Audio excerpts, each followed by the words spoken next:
Affection between people of the same gender has been depicted in media for basically as long as we've been making media. There are fictional instances such as Achilles and Patroclus, and historical examples like Alexander and Hephaestion, who explicitly told people they identified with those heroes of the Trojan War. But as Western culture became dominated by Christianity and the Torah and New Testament, same-sex attraction was labeled as sinful, something to be avoided. So by the time we get to the Renaissance and the Enlightenment, scholars had to find ways to reconcile the overt homoeroticism of the ancient world that they had suddenly decided they admired very much. And all these stuffy old men with big bushy mustaches decided that no, actually Achilles and Patroclus weren't gay. They were just very good friends who admired each other platonically as manly men who could manly man things man together, man, straight man, not gay, very not homo, man.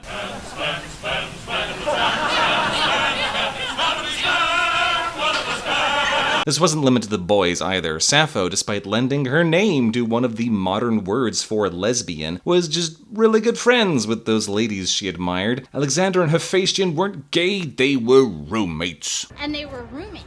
This desire to not read homosexuality into historical persons or literary characters we are meant to admire has become so pervasive that if you say, I think this fictional person might be a gay, you will get pushback. You will be told you're reading too much into it, foisting around your gay agenda. And besides, we need more instances of positive platonic friendship between men. Didn't you know there's a male loneliness epidemic? How dare you? And never mind that Western film and literature are filled to bursting with guys who are pals, and they're just pals and nothing else. Now, to be fair, those ancient homos did not use the same language that we now do, and I don't mean they didn't speak English. The word homosexual is constructed from Latin roots, but it is not a word that was ever used in ancient Rome. The ancient Greeks and Romans did not have a concept for persons sexually attracted only to people of the same gender. Alexander and Hephaestion would not have thought of themselves as gay or queer or homo or buggerers or whatever. They would have thought of themselves as in love and in lust. And they get to bouncy fun time with each other, and they'll go into a murderous rage should the other one die. They didn't have the same labels that we have. They had words for all the fun sex acts you could do, and they had words for the roles one played during sex. They absolutely knew what tops and bottoms were, but they didn't label people by their internal desires, only by their actions. The same can be said for gender nonconformity. Joan of Arc very famously dressed like a man and cut her hair short like a man and did everything like a man except say her pronouns were he, him. If she lived in 2025, there is a high likelihood she would have called herself a trans man. But she lived in late medieval France, and they did not have that verbiage. They did not have that concept. So was she trans? Well, yes and no. It's kind of both. In some ways, the reactionaries are correct. We are imposing a modern sensibility in a past that did not share our views and concepts. But those reactionaries are also ignoring the reality that people in the past still performed all the behaviors we now associate with being gay or being trans or being non-binary or any of the other letters in our rainbow alphabet soup. So by getting hung up on the difference in verbiage, you are erasing the truth that queerness is older than our modern definitions. Now, it happens that wanting to be a writer or actor or director rather than, say, a clerk or a blacksmith or a sports athlete man tends to require one to be a bit of an outsider. So the work of literature and film tends to be performed by a higher than average proportion of queer folk. So when you look at early silent films, same-sex affection was portrayed openly. However, this initial openness was quashed pretty quickly by moralizing reactionaries, which led to the institution of the Hays Code, which forbid, among other things, any depiction of homosexuality or gender nonconformity. While it was never legally binding, production companies self-censored themselves into following the code in order to keep conservative reactionaries from boycotting their movies. Now, this didn't stop queer people from existing or making movies, but since they couldn't depict queerness openly, they had to be subtle about it. Mary Shelley's book Frankenstein is about whether or not man with a capital M should be playing God with a capital G. By contrast, the 1931 film, and especially its 1935 sequel Bride of Frankenstein, are much more concerned about the way society others those who are different. And wouldn't you know it, James Whale, who directed both films, was openly gay. Gee, I wonder why he decided to showcase that particular theme. Queer creators kept finding ways to portray queerness implicitly, such as with the sissy stereotype, and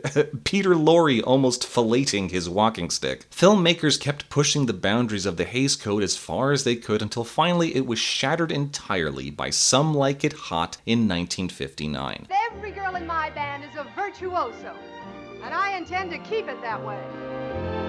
That film did not follow the self-censorship guidelines at all, was released in theaters anyway, and was a massive box office smash. The entire premise revolves around two men dressing up as women to escape the mob, is filled with gang violence and drinking, bawdy behavior from both ladies and gentlemen, and ends with one of the two cross-dressers getting engaged to another man even after he reveals the truth. Well, nobody's perfect. But even with the Hays Code gone, that didn't mean open gay stuff started showing up in every movie. The code was replaced with the Motion Picture Association of America, which instituted a rating system to warn audiences what they were about to watch. And pretty much universally, any movie with any explicit queer themes automatically got an R rating, regardless of context. The French film Ma Vie en Rose, despite having no nudity or violence and pretty tame language, was slapped with that R rating because it was about a transgender child. If you want to know more about the history of queerness in film, I highly recommend the book The Celluloid Closet and the documentary based on it, which is where I got most of the information I just shared. Because of that continued effective censorship from the MPAA, limiting who would even be allowed to see queer films, queerness even today is still not shown with great regularity, and certainly not in blockbusters. Avengers Endgame and The Rise of Skywalker each had throwaway scenes where a background character does or says something gay and then the movie never comments on it again. Almost as if they wanted to appease the queers with something that could easily be cut for foreign markets. Far and away for most films, the assumption is that characters in those films are straight and cisgender unless proven otherwise. Even when two characters of the same gender show intense affection for each other, as long as they stop just short of explicitly confirming they're gay, they are straight. Just look at Sam and Frodo, journeying together across 3 movies, smiling at each other, saying how much they depend on each other and need each other, and what more romantic line could there possibly be than, "I can't carry it for you, but I can carry you." God, it makes me cry every time. If one of them was a woman, we would call this love. But because one of them is a man, the cis-hetero patriarchy gets all in a tizzy if you dare to say they're gay. And yes, I know Sam marries a lady in the end. People can be bi. Hush yourselves. Get out of the comments. And what's more frustrating is when the straights get mad that you read queer subtext into media made by queer people. Have you tried not being a mutant? Then why not stay in disguise all the time? Look like everyone else. Because we shouldn't have to. Like, how the hell else am I supposed to interpret this? There is no straight reading of these films. Queer viewers are starved for representation in major media. That's why we ship. That's why people write lengthy Tumblr fanfics about their favorite characters. That's why there are gender swaps. We read queerness where we see it to be implied, or we make our own stories with queerness explicit. One such queer was Danish writer Hans Christian Andersen. Yes, he was gay, or possibly bi. He wrote extensively in his diaries about his attraction to other men, how he saw himself as a woman with respect to them, and the objects of his affections wrote in their own diaries about how they could not reciprocate. He even had a crush on Charles Dickens, staying with the English author for 5 weeks, weirding him out so much that Dickens ghosted Andersen afterwards. Now, I haven't read every story Hans wrote, but there is certainly no explicit homosexuality or gender nonconformity in any of of his most popular works. However, his experience colored his writing, and many of his tales deal with feelings of otherness and unrequited love. I'm sure there are many queer children who saw themselves in The Ugly Duckling, or Tiny Awkward Thumbelina, or The Little Mermaid, who longed for a different world, a different body, and loved a man who could not love her back. She grew more and more to like human beings and wished more and more to be able to wander about with those whose worlds seemed to be so much larger than her own. They could fly over the sea in ships and mount the high hills which were far above the clouds, and the lands they possessed, their woods and their fields, stretched far away beyond the reach of her sight. There was so much that she wished to know. Ask her my questions and get some answers. Unfortunately, Andersen's tale is a tragic one. The prince never truly loves the mermaid and instead marries a real human woman. Not the sea witch in disguise, not a trick, just a lady who happened to have been born on land. Due to the contract she made with the sea witch, the mermaid dies when the prince marries another. And while real humans have souls, mermaids do not, and they perish to sea foam. But lucky her, she was so good and kind and chaste and pious, while a landlubber, she gets to go to purgatory instead of eternal oblivion and might maybe someday get to earn a place in heaven. Yay? Yeah, Andersen's fairy tales are rather steeped in Christian ideas and imagery, more so than any you'll find in the collections of Perrault or the Grimm brothers. And yet this parallel makes a certain amount of sense from a queer reading. The humans representing the straights are pure and good and have immortal souls, while the merfolk representing the queers are sinful and lustful and consigned to damnation. It is only through trying to be human, to be a straight, that the mermaid is potentially cleansed of her wickedness. Man, Andersen really needed a good therapist. And yet the other way to read it is that the mermaid is coming from a heterosexual world. She sees the human world full of delights that could never be found in the ocean, and she wants to be part of it. This could be a young gay man or lesbian wanting to be with others like themselves, or a trans egg wishing for a body other than what they have. So the mermaid visits the sea witch, very easily read as a sketchy doctor performing a black market gender confirmation surgery. The procedure is a success, but described as very painful, as if knives were constantly stabbing into her new legs and feet. And yet the mermaid never regrets her decision. She never wishes to return to mermaidhood. Even with all the pain, this is what she truly wants. This is the world she wishes to live in. This is the only place she can be happy. For the Little Mermaid, there is no going back into the closet, only success or death.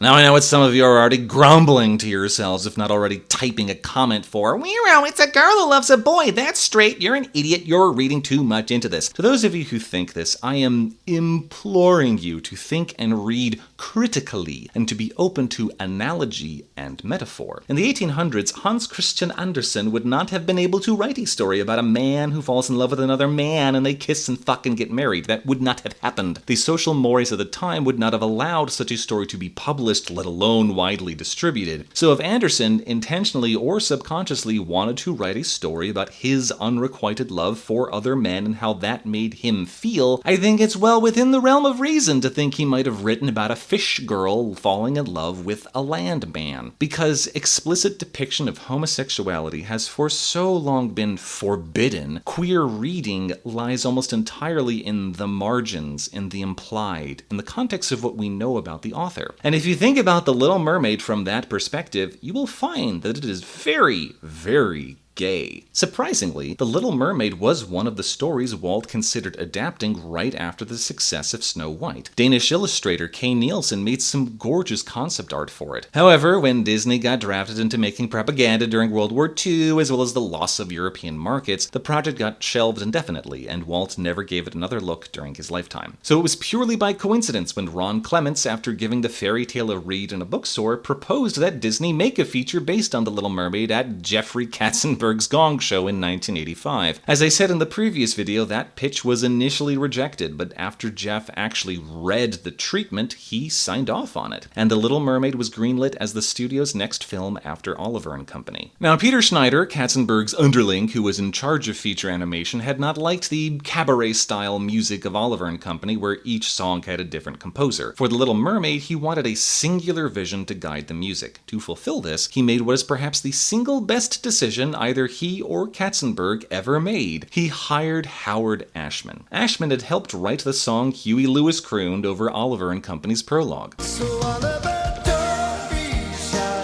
And Schneider and Katzenberg saw potential. Ashman's background was Broadway, and earlier in the 80s he wrote Little Shop of Horrors, based on a little-remembered black-and-white film with a young Jack Nicholson, and the show had already been made into a movie of its own, directed by Frank Oz. Now, Ashman was a lyricist more than a composer, so he brought in his collaborator on Little Shop, Alan Menken, to write the actual music. But Menken had never scored a film before. The theatrical score for Little Shop had been rounded out by Miles Goodman for the film version, so he was a little nervous tackling a Disney movie for his first attempt. However, Peter Schneider was confident in Howard Ashman and therefore in his pick of Alan Menken. And that's part of the journey. You start with people who are unsure and have great faith in them. You believe in them, and maybe they'll make magic. Now, Ashman was never content to do just one thing, and he slowly insinuated himself into the rest of production. For the kind of musical that Peter Schneider wanted, the story informs the songs, and the songs inform the story just as much. There was this. It got very dark.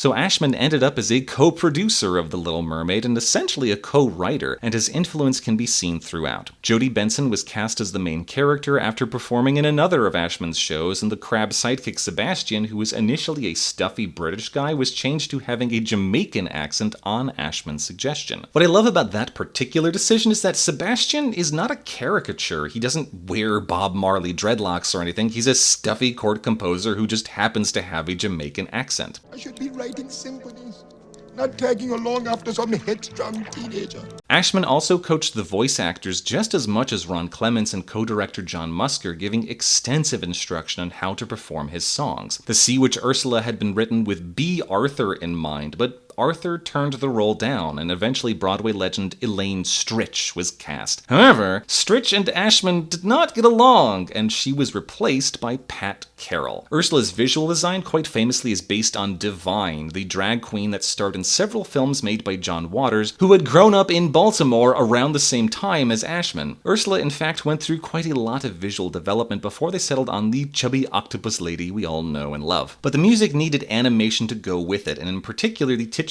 mermaid needed to work in order to sell the movie. So Ariel was animated by both Glenn Keane and Mark Henn, who had previously overseen Oliver and Basil. Glenn wanted to do something different after tackling the massive and powerful Ratigan and the bear from The Fox and the Hound, and the two of them worked together to bring Jodie Benson's voice to life. Partly Ariel was based on Benson's performance in the recording booth, but also partly on Sherry Lynn Stoner, who was brought in to do live-action reference footage, something Disney hadn't done in decades. Katzenberg originally wanted Ariel's hair to be blonde, but Keane and Henn decided she should be a redhead, and I think we can all agree that was the correct decision. The movement of that red hair was based on footage of astronaut Sally Ride in space. There was also a whole lot of effects animation in order to sell all those underwater scenes. Someone had to draw all those bubbles, and that someone was a crew headed by Mark Dindal, who will be very important in about a decade. Like Oliver and Company, there was also extensive use of the then still relatively new CGI technology. And I've always found it funny that there are shots where the wheels on Prince Eric's carriage do not move. Also, unlike the previous two films, The Little Mermaid uses xerographed ink lines other than black, giving a softer and more natural look to many scenes. The animators even tried to drag back out the old multiplane camera for a few shots, but it was by this point too old and ill-maintained, and those shots and quite a lot of effects animation had to be farmed out to other studios. Now, this all sounds very expensive. You'd be right, and overall the film racked up a budget of $40 million on on par with The Black Cauldron. This naturally made Jeff Katzenberg nervous, but this time around the animators were able to convince him the extra expenditure would be worth it, and boy does it show. This is still very much a transitional film, being the last in the canon to use xerography, but it looks worlds better than either The Great Mouse Detective or Oliver and Company. Funny what happens when you actually fund your movie properly, Jeff. The film opens on seagulls soaring over a sailing ship, and this whole sequence is gorgeous. The animators airbrushed over many things, giving the effect of being slightly fuzzy or out of focus, perfect for the fog above the ocean. After the sailors chorus out fathoms below, I'll tell you a tale of the bottomless blue and its hay to the starboard heave-ho. we get some slightly awkward exposition at Prince Eric about the existence of merfolk. I'm telling you, down in the depths of the ocean, they live. Before a singular fish escapes back into the sea. Now, the fact that humans catch and eat fish is brought up several times in this film, largely as a discouragement to Ariel about Going up there. but it's never really given a thematic resolution. Eric doesn't promise to never fish again. The most we get is Louis the chef getting beamed in the face with a beam for the sin of cooking seafood. It's mostly just there is a tension between the sea and land folk, but feels a little tacked on. The film arbitrarily deciding whether or not to care about fishing from scene to scene is probably my main criticism, but it's not the biggest deal, and I don't think I'd call it a plot hole or anything. It's just awkward when you're bopping along to the music and are suddenly reminded, oh yeah, Grimsby was totally about to just eat Sebastian. That is sure a thing that the movie chose to make clear. As the freed fish swims down into the depths, we hear the first instrumental version of Part of That World.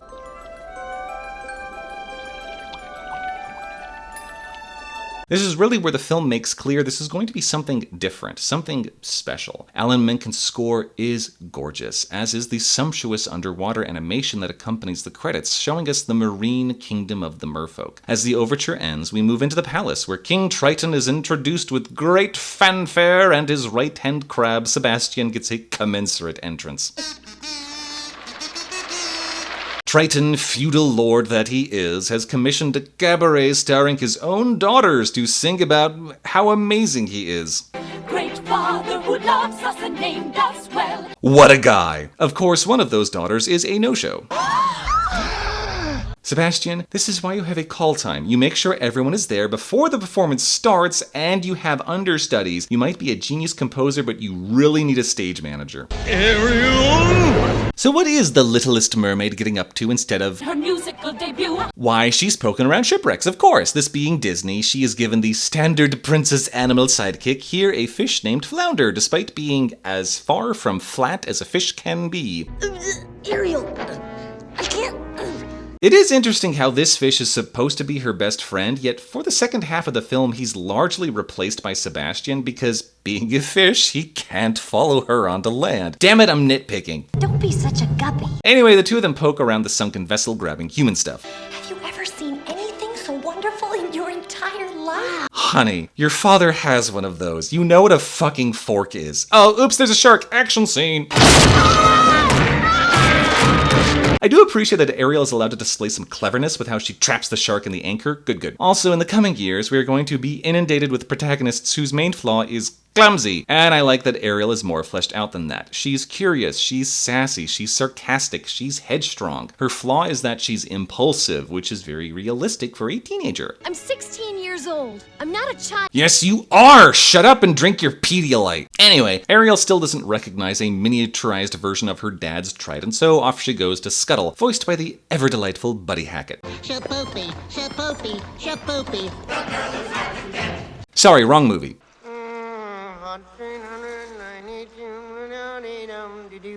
Something I really appreciate in this movie, and through the whole Renaissance, is that characters are almost never still. Often in the Walt and Woolly eras, if a character wasn't actively speaking or doing an action, they wouldn't be animated at all. They'd just stand there.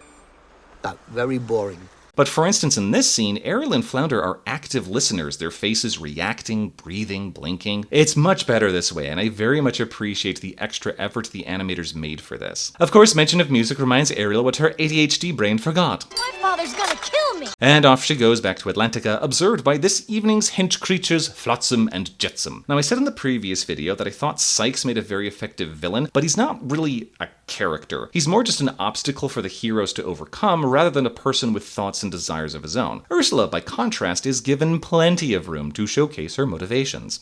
Wasted away to practically nothing. You understand why she does what she does because of these scenes with her and her eels. She wants to get back into power and get her revenge on Triton, and Pat Carroll's vocal performance is iconic. She may be the key to Triton's undoing. Speaking of the parent, Triton is giving Ariel a good talking to for ruining his self-aggrandizing performance, but Flounder tries to cover for her. And we tried it, but we couldn't. And we, whoa! Unfortunately, as happens multiple times in this movie, a character says too much, and Flounder lets slip that Ariel went to the surface. Triton, who hates those fish eaters, is quite riled about this and forbids her from returning and risking encountering a human. Now, this is a change from the original story. In Anderson's tale, each mermaid is permitted to visit the surface and the humans once they turn 15, and they're each in turn very curious about it. However, the elder mermaids are each satisfied with its initial visit and quickly get bored, finding life under the sea far more interesting. It's only the youngest who remains fascinated. This change adds more tension between Ariel and her father, which I think is a good thing. It gives Ariel more realistic motivation to be contrarian and defiant, and as we'll see, it gives Triton his own character arc as he questions how harshly he should be disciplining his children. Do you think I was too hard on her? This argument leads into the emotional centerpiece of this film, Part of That World. I want to be where the people are. And yes, it's part of that world. That is the lyric she sings. She only says part of your world in the reprise, which we'll get to. Infamously, Jeffy Boy initially wanted to cut this entire scene because some kid at a test screening got antsy over his popcorn. Thankfully, Howard Ashman and Glenn Keane were able to talk him out of it. I honestly don't know what this movie would have been like without this scene. Beyond being the quintessential I Want song and an utter banger of a belter ballad, it humanizes Ariel, pun intended. It shows just how deeply she yearns for something different, to venture to this world she's only able to catch glimpses of through its detritus. And the magic of Ashman's lyrics is, even though they're hyper-specific, What do you call them? Oh, feet. they can, by analogy, read for any young person's desire for something they can't yet fully articulate, particularly young queer people. I'm sure I'm not the only gay man my age who knows these lyrics by heart and belts them in the car, but I'll spare y'all that experience and myself the copyright hassle. Suffice to say, while particularly older viewers may have been on Triton's side prior to this, Part of That World is what puts you firmly in Ariel's camp, wanting what she wants and understanding everything she does for the rest of the film. This is followed directly by a ship sailing overhead, and Ariel goes up to investigate with Flounder and Sebastian in tow. Once again, the animation and music are gorgeous, really selling Ariel's wonder at what she's seeing. Now, true, she does fall for Eric at first sight, but let us keep in mind the scene just prior. A hot guy is not the only reason why our mermaid is interested in the human world. He's just the cherry on top that gets her to truly commit. The one playing the snarf blade. This entire sequence is fantastic, mostly told by Menken's score, which informs us perfectly about how Ariel feels about what she's seeing. Of course, Eric has to go ahead and tempt fate. It'll just, bam, hit me. Like lightning. Could be worse. How? Could be raining.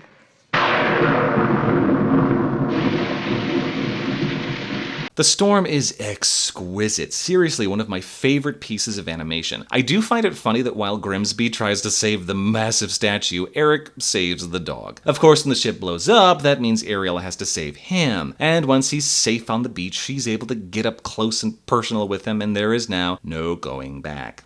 I don't know when, I don't know how. Someday I'll be part of your world. Now, Sebastian had been tasked by Triton to babysit, and the princess falling in love with a human is definitely something he was supposed to prevent. You won't tell him, I won't tell him. I will stay in one piece. So he tries to correct his mistake by singing a showstopper. The seaweed is all always greener in somebody else's lake. Like, there's a reason why Under the Sea won the Oscar for Best Song. It is infectious. When I was watching this film to take notes for my script, I was able to resist during all the other numbers. But in this one, I broke down and just had to sing along. Of course, even though we're at the end of the 80s, we still can't get through this unscathed.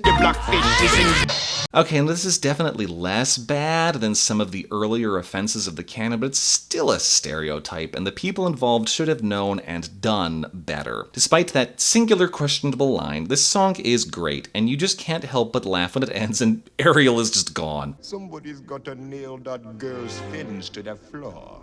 Meanwhile, Ursula has been observing this all in 3D eel vision and is hatching a scheme. It's too easy. All she has to do is wait for Triton to inevitably punish Ariel and the Little Mermaid will swim right into her clutches.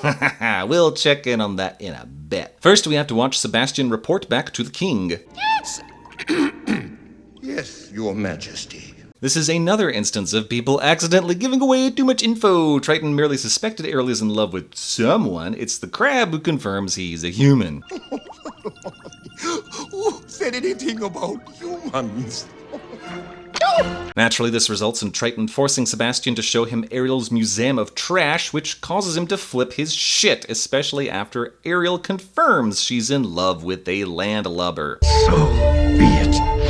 This scene is agonizing. The movie has made it very clear how much all of this means to Ariel, as well as how determined Triton is to keep his daughter away from humans. Having to watch in horror as a parent takes or even destroys your things as punishment is an experience many of you probably had, making this sequence all the more heartbreaking. The guilt that flashes across Triton's face as he leaves can't change what he just did, and he leaves his daughter alone in the wreckage of his actions. It is here, at her lowest and most vulnerable point, that Flotsam and Jetsam make their move, slithering into Ariel's confidence to convince her to come see the one person who can help her now. Sebastian understandably freaks out and tries to convince Ariel not to go. Why don't you go tell my father? You're good at that.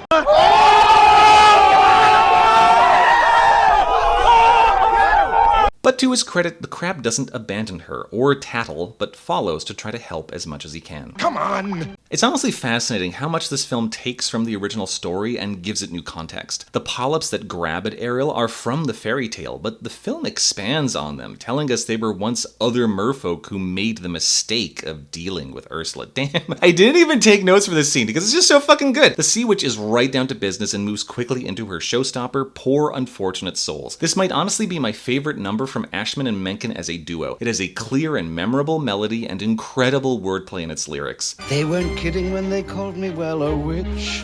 And while it drives the plot forward with lines specific to the current situation, it can still be belted at karaoke night. It is the perfect villain song, and anyone who wants to write a musical should be very attentive of what this number accomplishes. Of course, in recent years, this song has come a bit under fire in the guise of feminist critique. Yes, on land it's much preferred for ladies not to say a word, and after all, dear, what is idle prattle for? Ariel's being told to shut up and look hot. We shouldn't be teaching such things to our daughters. It's she who holds her tongue who gets a man. I'm sorry, anyone who unironically thinks that needs to learn how to read above a 3rd grade level. Ursula is the villain. What she is saying is wrong.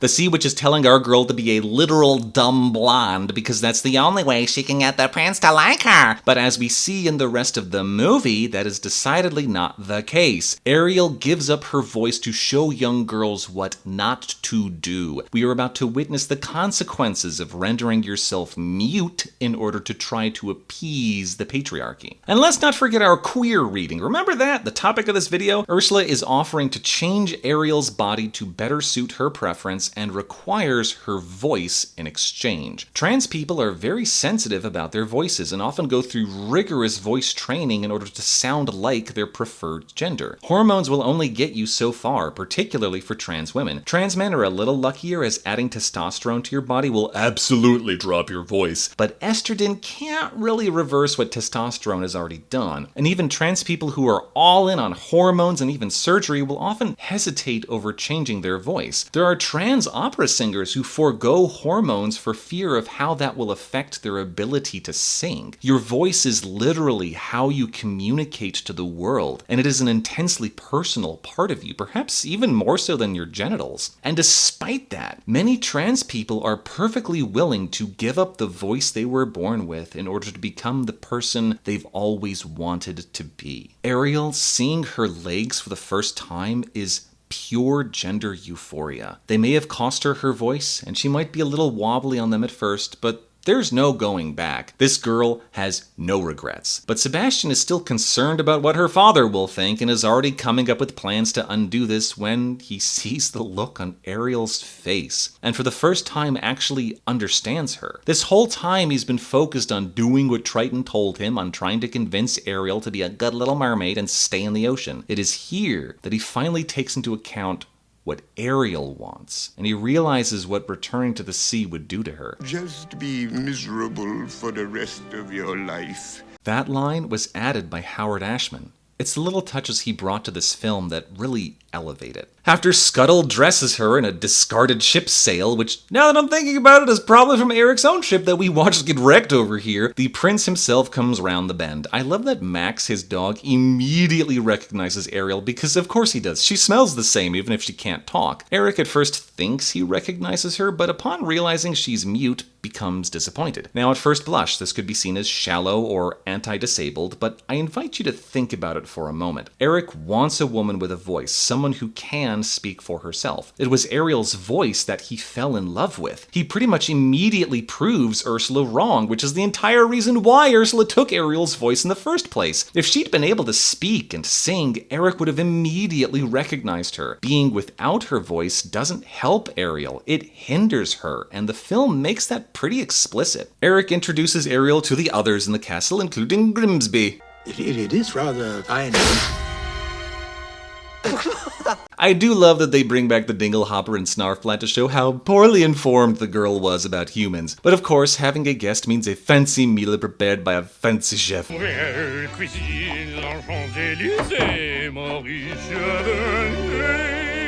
an epidemic of the French disease. Les Poissons is utterly delightful. It is the most out-of-pocket thing in this movie, pure big-lipped alligator at its finest, and it really only serves to give Sebastian something to do. Zottalo, I have missed one. Yet it's also just wonderfully weird and charming, and I am demanding a Lorcana card for it. Quick check-in. How's Triton doing with his daughter going missing right after he yelled at her and broke all her stuff? What have I done? What have I done? Great, awesome. We'll check in again later. Nothing is happening. We are now on day 2 of 3. 3 days, Megan. And Ariel and her animal companions are getting antsy. Scuttle does his best, but is not up to the task. I'm surrounded by amateurs. You want something done, you've got to do it yourself. I adore that Sebastian being a musician and a conductor is actually plot relevant. It's almost like actual thought was put into this movie. I love it when that happens. This leads into Kiss the Girl, which is a fun number that has also gotten more scrutiny recently. I really can't stay. Baby, it's cold outside. So, like, consent. It is important. Generally, you should not be going up to people and planting smackers on their smackers because that is rude and awful, and they didn't want that. But that's not what the song is suggesting. Ariel is making her wish very clear throughout. She's giving permissive facial expressions and body language, and when he leans in, she puckers up. She's not exactly being subtle. And no, I'm not defending creeps who say girls were asking for it. I'm saying that body language is actually pretty easy to read. If someone's arms are crossed and they're leaning away from you, they do not want you to touch them. If their arms are at their sides and they're leaning toward you, honestly, shoot your shot, go for it. But this is also an exceptional case because at this point of the movie, Ariel cannot speak. She literally cannot say yes or no with her mouth whole, but she can nod and shake her head, which she does vigorously when Eric tries to guess her name. Mildred. And she can smile and make clear in every way but verbal that she wants prince smooches. And Sebastian is acting on her behalf. He's a wing crab. He's telling Eric the girl at the bar is into him and he should get in there. She don't got a lot to say, but there's something about her. Would this song have been written and made the same way today in the Me Too era? Likely not, but I don't think it needs to be censored or edited or anything. It is fine. It is very clear from context that Ariel is giving non-verbal consent. But there's one person they forgot to ask. Too close. Make room for Sea Witch. Of course, Ursula has to be all judgy about it. The little tramp. Don't slut shame. You were talking up your feasts earlier, you hypocrite. But I can't stay mad. You're so fun when you scheme. I'll see him wriggle like a worm on a hook. Meanwhile, post-boat tipping, Eric is being all emo with his recorder when Grimsby sidles up all, hey, she might not be able to dog, but she's a certified hottie with 7 vagonias, and I'm not getting any younger. I want some grand nibblings. I'm like your uncle or something. I don't know. It's never made clear. And of course, it is at this exact moment that Ursula decides to cheat. Because of course she had to cheat given the competition. Ursula took away Ariel's voice, her finest asset, and the girl still almost got to 3rd base without it. And 50th base, fisting. Ariel is devastated that Eric is going to marry someone else, but Jodie Benson is clearly having the time of her life voicing Ursula's alter ego, Vanessa. Soon I'll have that little mermaid and the ocean will be mine. It is Scuttle who discovers that something is rotten in Denmark. I was flying. Of course I was flying. I love how naturalistic a lot of the dialogue is in this movie. Have I ever been wrong? I mean when it's important. Once he finally gets everyone up to speed, the gang gets to work to stall a wedding. So yes, the priest in this scene has been edited. Originally he had a knobbly knee poking out of his vestments, which looked an awful lot like a boner, but that was an innocent mistake. Unlike the VHS cover, which has what is very clearly an erect phallus on it. Anyway, a horde of sea creatures descends to interrupt the wedding, and in the chaos, Scuttle manages to wrest away Ursula's shell necklace, restoring Ariel's voice. And it's here that finally Eric recognizes her fully. As I said before, he fell in love with her voice. He loves her voice. He loves that she can sing and speak. He doesn't want someone hot yet mute. The movie is not subtle about this, so stop using it as a straw man for your bad faith internet arguments. You're too late. Damn it, I bitched for so long, the sun set, and now Ariel is a mermaid again. Grim, I lost her once. I'm not gonna lose her again. Eric fucking slaps. Get y'all a guy like him. He dives into the fucking ocean to hawk a harpoon at his girlfriend's captor. But here comes Daddy Triton, and this time his overprotectiveness is actually well-founded. And to his credit, with his daughter's life on the line, he trades places with her to ensure her freedom. Now, that wasn't necessarily the smartest thing to do with respect to the whole ocean, but that was the insidiousness of Ursula's plot. The sea and all its toils bow to my power! Yeah, there's a reason why you were deposed, you sea bitch. I often rag on outsider villains in movies because usually they're too sympathetic to really be villains, to the point where the movie ends up coming out in support of the status quo and existing power structures in order to keep the villain down, which we'll discuss in more detail with The Lion King, don't y'all worry. But Ursula was part of the power structure, and having the crown and trident shows us exactly what she wants to do with that power. Cause natural disasters and skeet shoot at a teenager. Not only has she gone full kaiju, she has gone full authoritarian, and you know what we have to say about that. Death the tyrant! The villain is defeated and everything goes back to normal. Ariel is a mermaid once more, with her voice restored, but condemned to watch Eric from afar. And it's here that Triton finally has his own epiphany. Then I guess there's just one problem left. How much I'm going to miss her. That line, too, came from Howard Ashman. Have I not mentioned yet? Howard Ashman was gay, very proudly so. While working on The Little Mermaid in California, he would routinely fly back to New York to be with his partner, Bill Lauch, whom everyone at Disney knew about. This story was originally written by a gay man and was partially adapted by a gay man. It may feature a woman falling in love with a man, but it's one of the gayest movies ever made.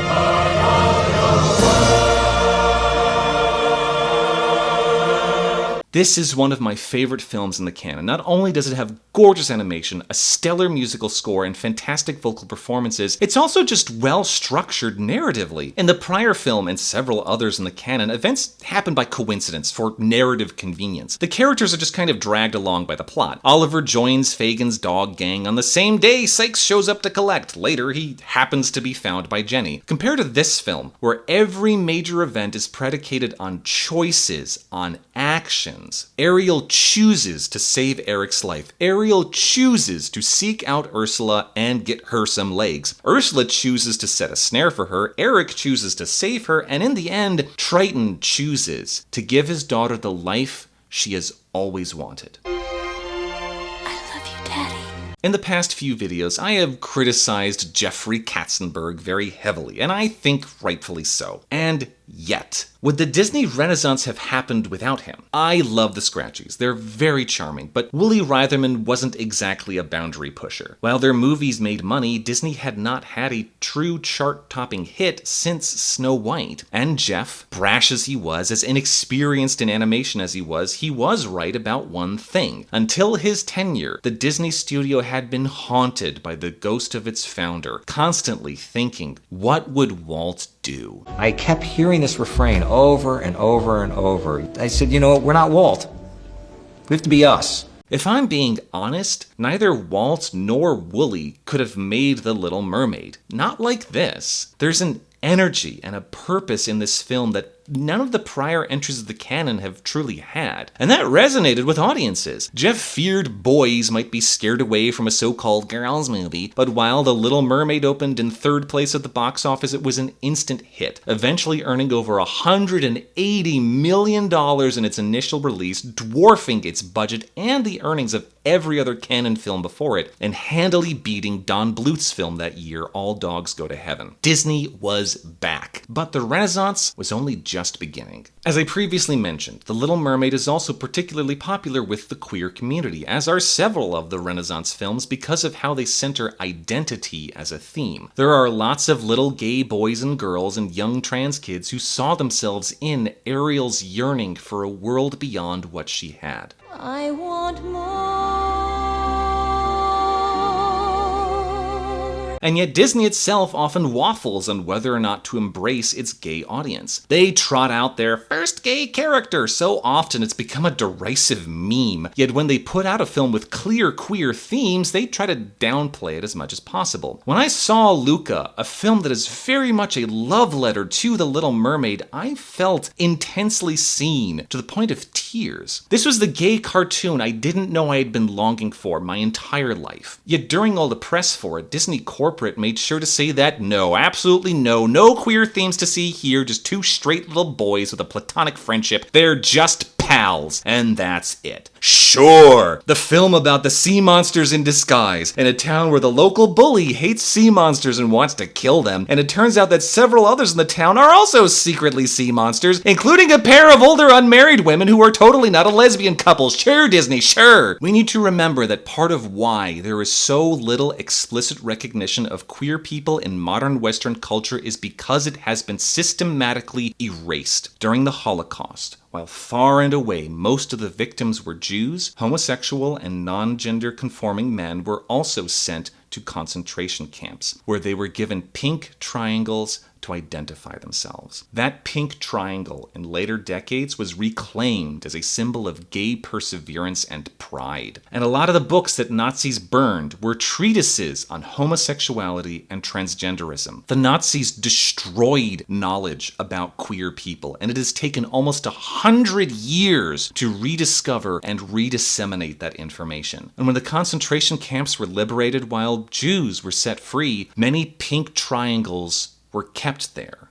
or otherwise sent to asylums or prisons. This erasure continues today. The United Kingdom has passed measures limiting the ability of trans people to use the bathroom corresponding to their preferred gender, as have many US states. Children's books and movies with queer themes are often banned in schools. Not to mention all the countries out there where same-sex affection is punishable with prison time or even execution. And as I was writing the script for this video, God, I hate living in the middle of a fucking historic event. Just this past week, Trump's Department of Justice is reported to be looking for a way to ban trans people from owning guns by justification of transness being a mental illness. Time and again, people in power have sought to eradicate the queer community. People in power have tried and are still trying to exterminate us. And when we fight back, that is taken as justification for ever more punitive measures. We need to remember how gay rights were first won in the United States decades ago. Stonewall was a riot, and the first brick was thrown by a black trans woman. So with all of this against us, I think it's not too much to ask to read a little queerness and a little cartoon about a Little Mermaid. I am, as always, grateful to my Patreon patrons, including but not limited to Gurgi85, Jinx KB, Savannah Mighty Zebra, Tony Houst, Bewilder Eye, Jekko, Sugar Cubed Glider, Lord Christine, Andrew T, Agent Shifter, Husky Trent, Lemon Lamb Laura, Bard and the Labyrinth, Aspadites, Durable Pastry, That Gay Duck, Sugar Snap Kaylee, Pandora the Omnipresent, and Gil the Gilded Dragon. This content is sponsored by viewers like you. It's only $5 a month, or 10 if you want me to say your name at the end here. I've also announced some patron stretch goals at which I will make some fun music videos. Either way, join me next time as we see what makes a good sequel with The Rescuers Down Under.